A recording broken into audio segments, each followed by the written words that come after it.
And Hester is going to run it out past the 40 into Giants territory. He is going to go all the way. Touchdown, Chicago.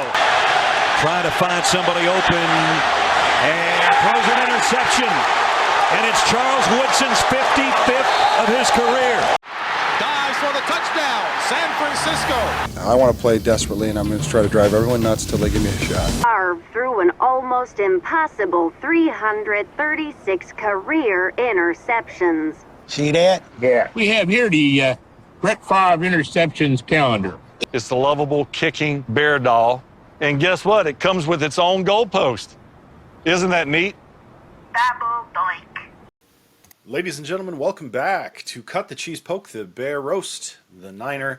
This week we are celebrating another in-house matchup. It is the Bears at the 49ers at Reliant Candlestick, whatever they call the stadium now.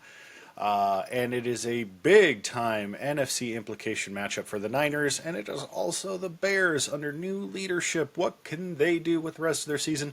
But a quick recap of the match of the week, which was the Packers at the Lions in Detroit on Thursday night, December 5th. The Packers falling to the Lions by a field goal late in the game. A little controversy about the refs. A little bit of chippy action on the field, but by and large, what you saw in that game was a very good matchup between two of the best teams in the NFC, if not the NFL. And fellas, I gotta say, the Lions look beatable.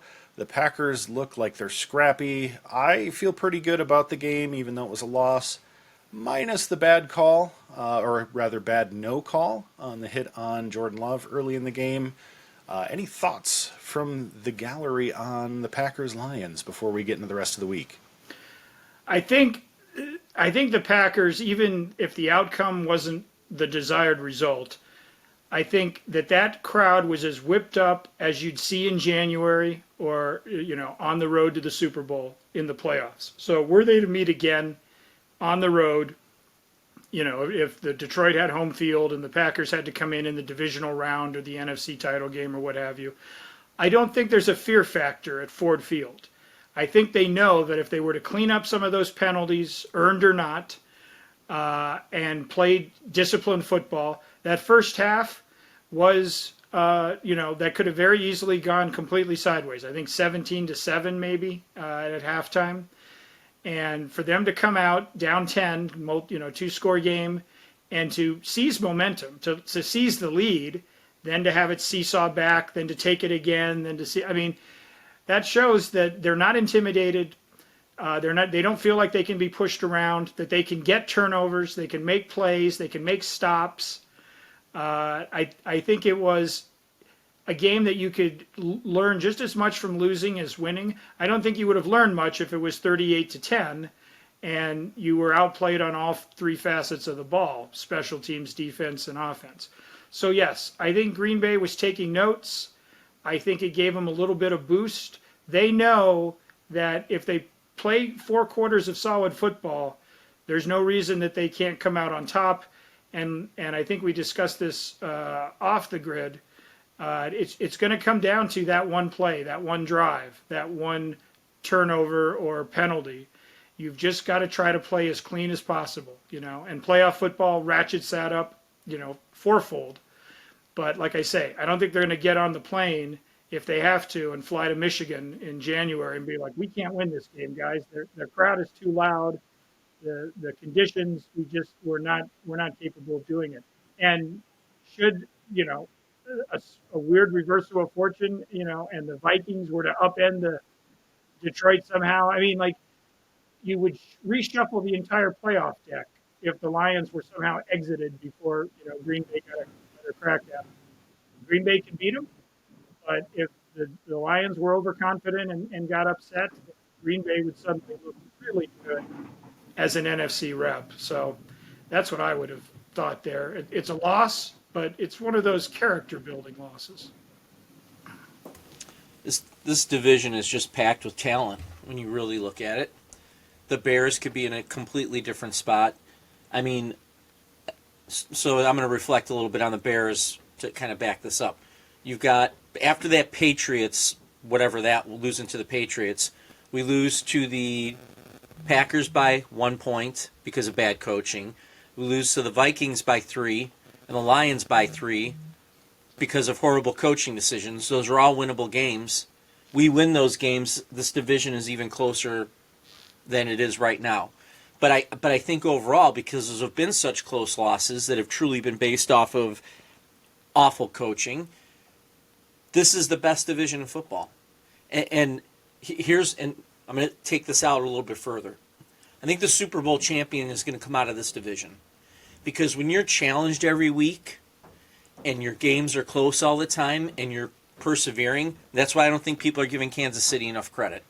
Yes, they're eking out those wins, but they're winning every week and they're being challenged every week. That makes you better in the long run. That's going to make you ready for playoff football. So I think you're going to see the Super Bowl champion come out of this division, without a doubt. To kind of roll that into playing the Niners this week, I'm just going to start going on my little Bears part right now. You know, I said to you guys in our little group chat that I felt Caleb Williams grew up a lot last week. We are starting to see what he's truly going to be, and he's on the way right now. What percentage he is at, I have no idea. I don't think we're going to know that for a couple more years.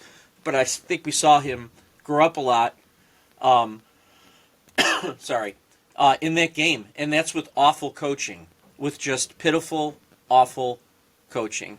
And I think they're going to play the Niners this week. And I think again, there's a little bit of that idea of playing for. They supposedly want this new head coach to be the coach next year. At least that's what the players are saying. I don't think the Bears are going to do that, but I think they're going to kick the snot out of the Niners. Which sounds crazy for me to say, but after losing all those games to really, really good teams, the Niners aren't a good team, and it's not for lack of trying. It's for, I think, all the injuries that are going on. And by the way, I don't know what you're hearing out there, Gold Rush, but it sounds like, from the reading I've done, maybe they want to get rid of Kyle Shanahan, and I think that's a total mistake too. Like, just because you start having a bad season, we're so quick to get rid of these people, and that's why I give Pittsburgh a lot of credit for keeping Tomlin around. We've talked about this before too, right? It's consistency. You know you have a good head coach. You just don't throw it away and try and recycle it all the time, because then you turn into the Bears. That's what happens. And I think the Niners are in a weird spot too, that maybe if they, they're on that old end, but maybe they make a couple trades here for someone that's in a Super Bowl hunt, and they get rid of some of their better players. They bring in some youth, and the next thing you know, they're contending again. But I'll throw it over to you on that one. So I'm probably one of those people. I'm not posting hashtag fire Shanahan memes, but I think, we've seen the mountaintop with him enough times. We've seen a couple of NFC title games, one in which Brock Purdy was hurt 4 plays into the game, and there was nobody else to put on the field.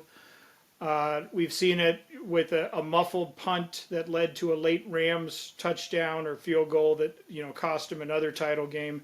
We've seen 2 Super Bowl losses to the same team, the Chiefs, including this most recent one that was settled in overtime. Again, the Niners in both cases had 10-point leads or better in the second half and were unable to finish.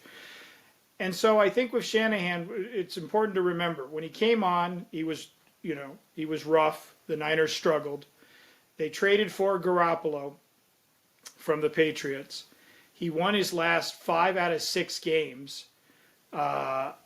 In that it was a lost season, but he came in and won like 5 in a row, and everyone's like, Jimmy G can't lose. And they had some level of success with Jimmy G under center. Whatever you thought of the guy, was he a game manager? Was he a good quarterback? They won with Jimmy G. If you look at his stats, like they just won games. They found ways to win games. They leaned on the running game, obviously, pre-McCaffrey. And then, let's not forget, they drafted Trey Lance. They thought he had a high ceiling for potential. He kept getting hurt. They weren't seeing that ceiling. They had benched Garoppolo or were getting ready to get rid of him, and they're like, nah, we'll put him behind Trey Lance. They needed him. He kept the season afloat until he got hurt, and then Brock Purdy steps in, Mr. Irrelevant. I mean, the third-string quarterback comes in and gets you to the NFC title game. they've had a little bit of a charmed life. I'm not saying we get rid of Shanahan. I think he's a decent X and an O's coach, but 2 Super Bowl losses when you had leads, 2 NFC title games that didn't get you to the big dance. I think fans are feeling a little bit restless, like, this is the Doug Collins, Phil Jackson, Michael Jordan, late 80s. Doug Collins won games with Michael Jordan, but he wasn't getting past the Pistons. And suddenly Phil Jackson comes in, and he's got his triangle offense, and he's got his assistant coaches. And suddenly, the Bulls in 91 become, NBA world champions and don't really look back. So, is there a coach out there that could get more out of this roster and maybe get that final push across, run through the tape? Maybe, If Kyle Shanahan came back next season, okay, I guess I'm fine with it.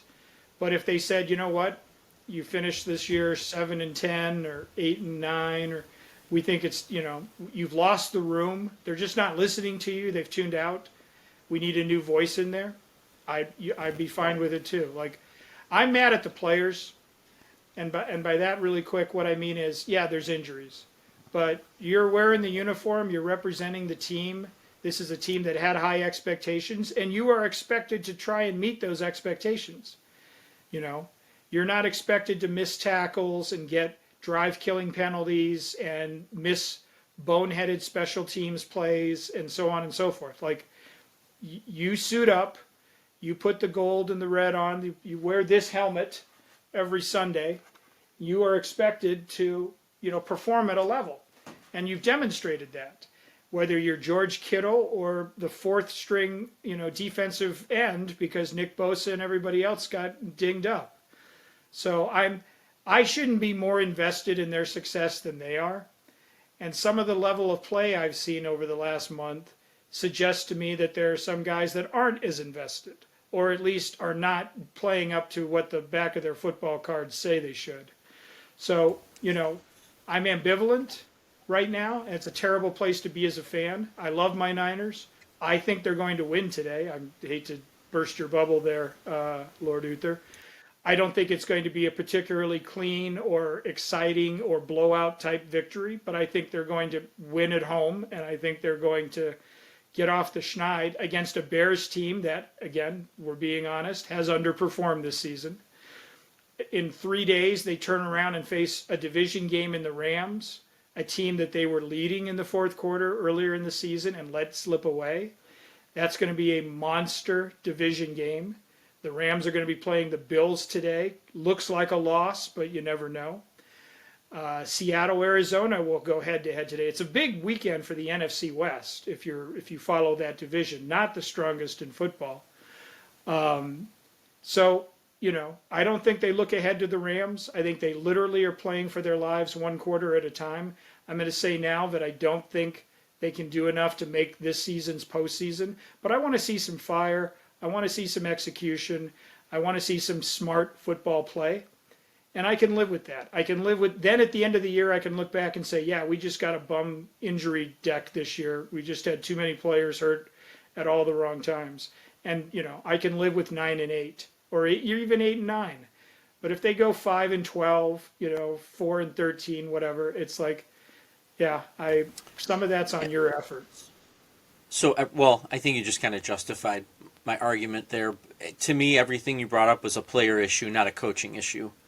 And so, in my humble opinion, you're a step ahead of the game because you at least have a coach there that if you keep him, he is a good coach. He provides consistency.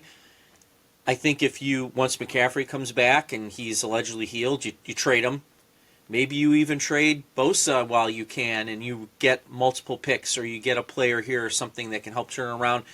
And again, to your point about the players, here, and now you can look at the Bears. It's like we're in this shadow or this mirror universe because we have players that are performing every week. The coach has literally, and I rarely say, well, I shouldn't say that, but I mean, it was the coach's fault the past 3 weeks. It was not player error. Like they were riding Caleb Williams for the end of the Lions game, throwing that pass. What do you expect a player to do who only has, 10 games under his belt and he's still a rook, and you expect him to come up with something magically at the very, you don't call the timeout? Like, what are you doing? You've tanked this season. So I don't want to keep going on that. So I think you have a player pride issue and I think you're right. It is an injury season for you. And you even said it too. Those 2 Super Bowls are up by 10. So at some point, players have to be accountable, which I think that's what you're saying you're looking for. I don't think that's your coach can't get out. And I tell my players this too. I would love to get out there and play. That's why I coach all the time. But I can only give you so much. I give you the tools. You have to use them. Now it's on you, right? So to your point, your players need to step up. And to my point, we need a coach to guide these players. And now we will hear Urza Master's point on everything and anything right now. And I agree with both. I think both teams are dealing with the opposite end of the negativity spectrum in terms of a season. You've got the Bears with a systemic coaching problem, I think, that stems from the ownership on down through the administration and coaching staff. The Niners have player issues. You have aging rock star players who put their heart, soul, and body on the field, and most of whom have gotten hurt to some extent this year.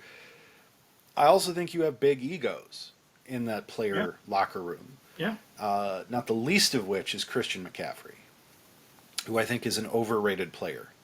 I'm not denying the fact he's done some great things on the field, but you watch him play this season where he has played, and I know you've got to get a little bit of adjustment period in there, but you've got a younger, stronger running back behind him who has stepped in on downs that he wasn't playing in games where McCaffrey was active. Mason ripped a bunch of great runs off. As a coach, I think you look at that and you have a talk with Christian McCaffrey, and I'm sure this happened. Can you go out there and do this, or do we need to make a switch for this game? Whether it's you're hurt, you're hurting, you don't feel confident, you don't feel great about, you're not 100%. That, I think, when you're Christian McCaffrey, that is now your decision. The coach is putting it on you. Do you feel you can go out and you can match or better this delivery? And I know Christian McCaffrey was like, I got this. I can do this. And it's pride. And the problem with some of these players who have this rock star status or these big paychecks is they, like Aaron Rodgers, believe they can save any game they step into, even when it's very obvious they can't. And I'm a Brett Favre guy. I'll be the first to admit that I would rather have the ball in Brett Favre's hands than Craig Nall. But there were probably times where would Craig Nall have thrown that interception? No. But would he have thrown the spectacular 98-yard pass for a touchdown? Also no. So you have to weigh that a bit. But I think now you've got some division in that locker room. You've got these younger guys who are like, look at what I did. And they still put McCaffrey in over me in all these touches, and I'm not getting the ball. That's a guy that's going to ask for a trade. That's a guy who's going to demand a bunch of money because it's like, you're paying this guy who didn't even deliver. He didn't play even half the season. You give him $25 million a year? Like, where's my cut? Trade me or pay me. And you have to nip that in the bud ahead of time by making those player decisions. And you may have to cut loose some of these names that you don't want to cut loose. If I were the 49ers, I'm getting rid of Christian McCaffrey. I am seriously considering getting rid of George Kittle. And, even Nick Bosa. I love the guy as a player, great player, but he's getting up there in years. They're getting injury prone. It's time to start moving on. Now, whether you keep him and train a guy behind him, that I think is a smart move too, but you got to be cautious. Real quick note before we wrap up, the Niners used to be doing exactly what you said they did in the Bill Walsh, George Seifert era. Joe Montana had won, 4 Super Bowls, 4 Super Bowl winner, Tom Brady of his time. And they liked Steve Young's athleticism. Steve Young was sitting on the bench for 3 seasons. They knew what Young could give them with his legs, in addition to his arm, his Hall of Fame caliber arm, and they shipped Montana to the Chiefs in '92, after the 91 season, he was breaking down. He was getting hurt. The more and more they saw of Young, the more they're like, this is our future. And the fans, the San Francisco passionate Bay Area faithful fans, they rebelled. You're getting rid of Joe Montana. You're just going to let him, you're going to send him to Kansas City or let him, sign with Kansas City. But they made the move early, and Montana had one, maybe two good, he didn't have a Super Bowl season, but he had a couple of nice regular season campaigns in the Chiefs, and then he was done. And they did it with Jerry Rice. Jerry Rice, the all-time great rush receiver, ended up going, I don't remember if it was the Raiders first and then the Jets, or the Jets first and then the Raiders, but they did the same thing. They just said, we would rather, go with Terrell Owens or, somewhere there. And that's football. That's a business. But yeah, they used to be a little bit more, sorry about it. Thanks for all your help. Here's a gold watch, and now we're going to go somewhere else. So maybe they need to get back. I think that franchise is in that spot. Whereas I think the Bears are the opposite side. It's time they're going to clean house with their coaching staff this offseason. Whatever that looks like next year, they're not going to have a Super Bowl next year. It's a rebuilding year for sure. You don't switch an entire coaching staff and immediately come back and have a winning record. You might, but it's going to be a tough next year. And the thing that the Bears inevitably do is they put all of their eggs in one basket and say, you need to win this year. It's boom or bust. And they got to be in it for the long haul. Same with the Niners. If they cut some of the aging staff on the player roster out, you're going to probably have a thin year next year. You're having to rebuild a lot of depth on your chart. Moving towards youth is tough. The Packers have done it. But you can be successful. And I think the Packers, we haven't won a Super Bowl yet. Hope we win one soon. Maybe not this year. But it's something where you can be very successful. There's always a good chunk of youth talent out there that some teams take advantage of, some teams don't. So the last thing we want to touch on before we skedaddle into this week's NFL, Bills and Rams. This is probably the most consequential game on the schedule for a number of reasons, but it should be a pretty decent match, all things considered. Where do y'all feel this game shuffles out in this AFC-NFC matchup? I think the Rams, when they're clicking offensively, they're as dangerous as any team. They can play with Green Bay. I'm not sure they can play with Detroit right now, but that leads to the Rams' biggest Achilles heel right now. I don't fear that Rams defense nearly as much as I do Matthew Stafford and all of his weapons. I think if you give Matthew Stafford the ball in a 2-minute drill, he's going to get you a field goal for sure, probably a touchdown, depending, and it's going to be fast, lightning fast. But I think you can also then take the ball and march down and score on the Rams, whether it's a long, sustained drive or a big play. I look at Buffalo, especially the way they dismantled the Niners on Sunday Night Football, and I see every facet of that team look strong. I'm afraid of their defense. I'm afraid of the offense. The special teams is solid. So the Rams can beat you in a track meet, but you're not sitting there quaking like on 3rd and 7, oh, they're just going to collapse the pocket and get Josh Allen, fits. Unless they really dial in and overachieve and play there. So I like the Bills just because I think that they are right now like Detroit, like the Eagles, like Kansas City, perhaps even like the Packers on their good days. They seem to be a complete team. There's no glaring hole that you say, oh, we can exploit it. I think the Rams are a one-side-of-the-ball team, a good one-side-of-the-ball team, but not enough against some of these elite squads. Uther? Bills are too good. I mean, and yet, did they dismantle the Niners? They did, but I also think they really just showed how bad the Niners are last week. I mean, they're that bad. They're in that bad of a situation. Plus, the Bills were playing in that weather. There is a home field advantage for that. But with all that being said, I agree. When a team is clicking on all cylinders on every side of the ball, they're tough. Bills easily win the game. I think easily win the game. I'm going with the Bills as well. LA is at home, but I agree. I think their offense is solid. Their defense lacks that punch that it's had in recent years. So, interesting game to watch. The Monday Night Football game is the snoozer. Go ahead and skip it this week. Bengals at Cowboys. But if you are hungering for more NFL action, join us next week here on Cut the Cheese, Poke the Bear, Roast the Niner. We're going to have a great recap, I'm sure, of this Bears-49ers matchup. And I look forward to what the Packers are going to do next week. See y'all then, and go Pack Go.